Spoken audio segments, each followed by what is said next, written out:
Hello student, आज हम पढ़ेंगे क्लास थर्ड का व्याकरण का पाठ 17 मुहावरे व लोकोक्तियाँ। ये हमारा पाठ है मुहावरे व लोकोक्तियाँ। पहले मुहावरे का डेफिनेशन दिया हुआ है। वह वाक्यांश जो अपने सामान्य अर्थ को छोड़कर किसी विशेष अर्थ को प्रकट करता है उसे मुहावरा कहा जाता है। यानी वाक्यांश यानी वाक्य का छोटा सा भाग या वाक्य का छोटा सा अंश। वह वाक्यांश जो अपने सामान्य अर्थ यानी जो शाब्दिक अर्थ इसका निकल रहा है उस अर्थ को छोड़कर किसी विशेष अर्थ को, यानी जैसे ये दिया हुआ है, उस विशेष अर्थ को प्रकट करता है, उसे मुहावरा कहते हैं। जैसे अंगूठा दिखाना, ये मुहावरा है। तो अंगूठा दिखाने का मतलब ये नहीं कि कोई थम्स दिखाने के लिए कर रहा है, कोई अंगूठा दिखाने के लिए कर रहा है। इसके जो शाब्दिक अर्थ के अनुसार तो यही होगा कि अंगूठा दिखाना या किसी को अंगूठा दिखा रहे हैं, जब ये सामान्य अर्थ है उसका। लेकिन इस अर्थ को ये छोड़कर एक विशेष अर्थ प्रकट करता है, अर्थात अंगूठा दिखाने का अर्थ यहाँ दिया हुआ है साफ इनकार कर देना। अर्थात ये जो वाक्यांश है ये मुहावरा कहलाएगा, क्योंकि ये अपने सामान्य अर्थ को छोड़कर, यानी जो लिखा हुआ है उस अर्थ को छोड़कर एक विशेष, एक अलग अर्थ दे रहा है हमें। इसीलिए इस वाक्यांश को हम मुहावरा कहेंगे। हमारी भाषा में कई मुहावरे हैं जो हम अपनी हिंदी भाषा में कई मुहावरे हैं जिसका प्रयोग हम अपनी बोलचाल में करते हैं। जैसे पहले देखिए, कई मुहावरे हैं, इसको मैं एक एक करके पढ़ूंगी और उसका वाक्य प्रयोग भी बताऊंगी। वाक्य प्रयोग दिया हुआ है उसको भी पढ़ूंगी।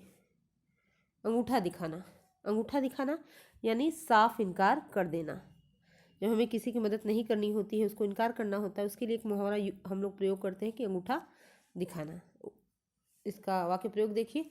राघव ने अमित की काफ़ी मदद की, पर जब उसे अमित की मदद की ज़रूरत पड़ी तब अमित ने उसे अंगूठा दिखा दिया, यानी मदद करने से इनकार कर दिया साफ। उसके बाद दूसरा मुहावरा है अंग अंग ढीला होना। अंग अंग ढीला यानी बहुत थक जाना।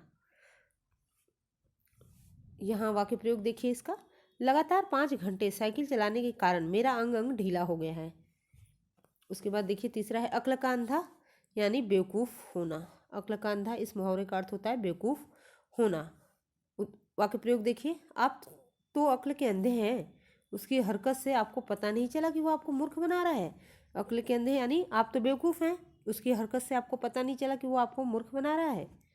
ये इसका वाक्य प्रयोग था। पांचवा देखिए अपनी खिचड़ी अलग पकाना यानी सबके साथ न चलना। इसका वाक्य प्रयोग देखिए। यदि संगठन के सारे सदस्य अपनी अपनी खिचड़ी अलग पकाने लगेंगे, यानी सबके साथ नहीं चलेंगे, अलग अकेले ही रहेंगे, तो संगठन का विकास कैसे होगा। पांचवा देखिए अपने पैरों पर खड़ा होना। इसका अर्थ होता है स्वावलंबी होना या आत्मनिर्भर बनना। वाक्य प्रयोग देखिए। आज की युवा पीढ़ी शीघ्र ही अपने पैरों पर खड़ा होने के लिए प्रयास करती है। ये वाक्य प्रयोग है। 6 नंबर पे देखिए आंखों में चमक आना। आंखों में चमक यानी खुशी झलकना। खुशी झलकना, इसका वाक्य प्रयोग देखिए। अपने छोटे भाई की सफलता का समाचार सुनकर विजय की आंखों में चमक आ गई, यानी खुशी झलकने लगी। 7 नंबर पे देखिए उंगली पर नचाना। इसका अर्थ है अपने वश में करना।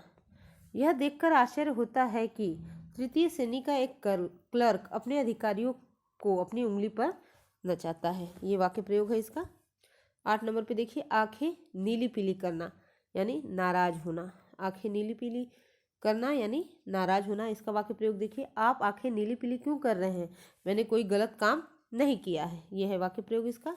9 नंबर पे देखिए आंखों पर पर्दा पड़ना यानी अज्ञान के कारण अंधकार में रहना। आंखों पर पर्दा पड़ने के कारण किशोर अपने बेटे की करतूतों पर ध्यान नहीं देता। यह है इसका वाक्य प्रयोग। 10 नंबर आँख गड़ना यानी आँख गड़ाना यानी लालच होना। सेठ नटवर लाल की आँख मेरे घर के सामने वाली जमीन पे गड़ी हुई है। यह है इसका वाक्य प्रयोग। उसके बाद अगला देखिए आँख में धूल झोंकना यानी धोखा देना। यह जानते हुए भी वह मेरी आंखों में धूल झोंक रहा है, मैंने उसकी सहायता की। या पुलिस की आंखों में धूल झोंककर चोर भाग गए यानी धोखा देकर भाग गए। आगे आंखें खुलना, इसका अर्थ होता है सावधान होना। धोखा खाने पर ही हमारी आंखें खुलती है। ये वाक्य प्रयोग है। कान देना यानी ध्यान देना। हमें शिक्षक की बातों पर कान देना चाहिए यानी ध्यान देना चाहिए। कान खोलना, सावधान होना। कान खोलकर सुन लो, यदि तुमने अपने मित्रों के साथ पुनः ऐसा व्यवहार किया तो तुम्हें विद्यालय से निकाल दिया जाएगा। यह है इसका वाक्य प्रयोग। खून खौलना यानी क्रोधित होना। साधु के वेश में ठगों को देखकर मेरा खून खौल उठा। ये वाक्य प्रयोग है। कान पर जू न रेंगना, थोड़ा भी असर न होना, ये इसका अर्थ है। वाक्य प्रयोग देखिए। वर्ग शिक्षक ने बार बार रोहित को समय पर वर्ग में उपस्थित होने को कहा, पर उसके कान पर जू न रेंगी। 17 नंबर पे देखिए, खून का घूंट पीना, ये है मुहावरा। इसका अर्थ है भीतर ही भीतर सहकर रह जाना। खून के घूंट पीना यानी भीतर ही भीतर सह के रह जाना। मैं तुम्हारे अपशब्द सुनकर खून का घूंट पीकर रह गया, यह है इसका वाक्य प्रयोग। गाल बजाना यानी डींग हाँकना। उसकी आर्थिक स्थिति ठीक नहीं, पर गाल बजाकर यह प्रदर्शित करना चाहता है कि उसके जैसे धनैया और कोई भी नहीं। उसकी जैसे धनाढ्य इस शहर में कोई नहीं, ये वाक्य प्रयोग था। 19 नंबर पे गर्दन पर सवार होना यानी पीछे लगे रहना। कह तो दिया मेरे पास पैसे नहीं है, फिर भी तुम मेरे गर्दन पे सवार रहते हो, यह है वाक्य प्रयोग। चेहरा उतरना यानी चेहरे पे रौनक न रहना। कत्ल का भेद कहीं खुल न जाए, इसीलिए पुलिस को देखते ही उसका चेहरा उतर गया। जबान चलाना यानी अनुचित शब्दों का इस्तेमाल करना। यदि जबान चलाओगे तो मुझसे बुरा कोई नहीं होगा। जी भर जाना यानी हृदय द्रवित होना। बालिका की मर्म कथा सुनकर मेरा जी भर आया, यह है वाक्य प्रयोग। अगला देखिए, छक्के छुड़ाना। इसका अर्थ होता है बुरी तरह परास्त करना। राणा प्रताप की सेना ने मुगलों की सेना के छक्के छुड़ा दिए थे। अगला देखिए, छठी का दूध याद आना यानी भारी मुसीबत में फंसना। भीड़ में फंसे हत्यारे को छठी का दूध याद आ गया। छाती पे सांप लौटना यानी ईर्ष्या करना। मेरी सफलता से मेरे पड़ोसी की छाती पर सांप लौट गया। आगे देखिए, टांग अड़ाना यानी बेकार दखल देना। मेरी हर बात में टांग अड़ाना उसकी आदत बन गई है, यह है वाक्य प्रयोग। अब लोकोक्तियाँ देखिए। लोकोक्तियाँ, इसकी परिभाषा दी है।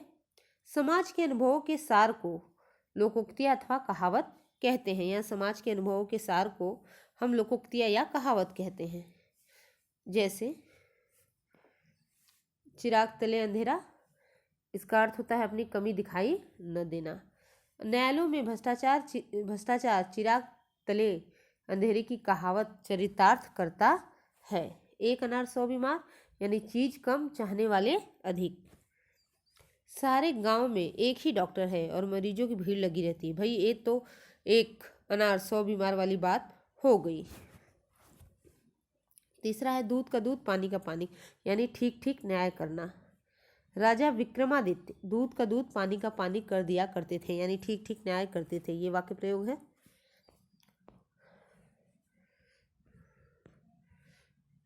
फोर नंबर पे देखिए, एक पंथ दो काज, एक काम से दोहरा लाभ होना।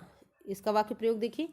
मुझे दफ्तर के काम से दिल्ली जाना ही था, साथ ही रमेश की शादी में भी शामिल हो आऊँगा। इस प्रकार एक पंथ दो काज हो जाएंगे, यह है वाक्य प्रयोग। पांचवा देखिए, अंधों में काना राजा, मूर्खों में थोड़ा समझदार, ये इसका अर्थ है। वाक्य प्रयोग देखिए। गांव में श्याम कुछ पढ़ा लिखा है, इसलिए बहुत से लोग उसके पास सलाह लेने पहुंच जाते हैं। वह तो अंधों में काना राजा है। 6 नंबर, अंत भले का भला, अच्छे काम का अच्छा नतीजा। हमें हर काम इस बात पर विश्वास करके ही करना चाहिए कि अंत भले का भला। 7वें नंबर पर देखिए, मुंह में राम बगल में छुरी, इसका अर्थ है देखिए, देखने में सज्जन हृदय से दुष्ट। वाक्य प्रयोग देखिए। ठग देखने में बड़े सज्जन लगते हैं किंतु वास्तव में बड़े दुष्ट होते हैं, उनके मुंह में राम बगल में छुरी होती है। 8 नंबर, अब पछताए होत क्या जब चिड़िया चुग गई खेत, इसका अर्थ होता है नुकसान के बाद पछताने से क्या लाभ।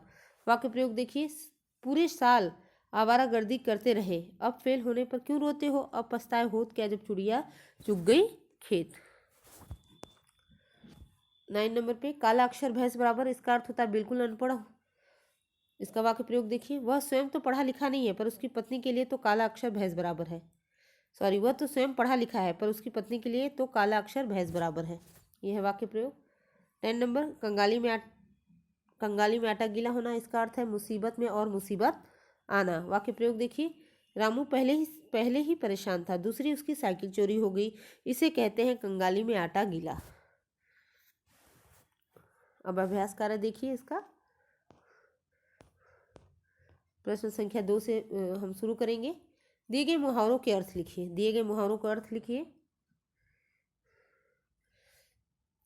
पहला है अंगूठा दिखाना, इसका अर्थ है साफ इनकार कर देना। खून सूखना यानी डर जाना। गले का हार यानी बहुत प्यारा। फूला न समाना यानी बहुत खुश होना। गप्पे हाँकना यानी व्यर्थ की बातें करना।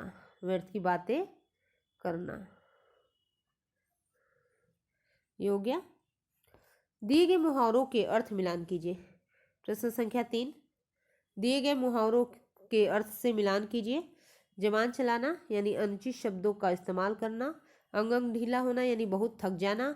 अक्ल का अंधा होना यानी बेवकूफ़ होना। अपनी खिचड़ी अलग पकाना यानी सबके साथ न चलना। इस तरह से मैचिंग कर लेंगे। अब प्रश्न संख्या 4,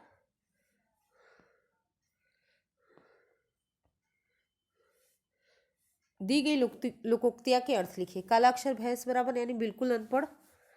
बिल्कुल अनपढ़। दूध का दूध पानी का पानी यानी ठीक ठीक न्याय करना। ठीक ठीक न्याय करना। चिराग तले अंधेरा यानी अपनी कमी दिखाई न देना। कंगाली में आटा गीला यानी मुसीबत में और मुसीबत आना। अंत भले का भला यानी अच्छे काम का अच्छा नतीजा। ये सारा लोकोक्तियों का अर्थ आपको बुक में मिल जाएगा, वहाँ से देख के भी आप लिख सकते हैं। आगे देखिए।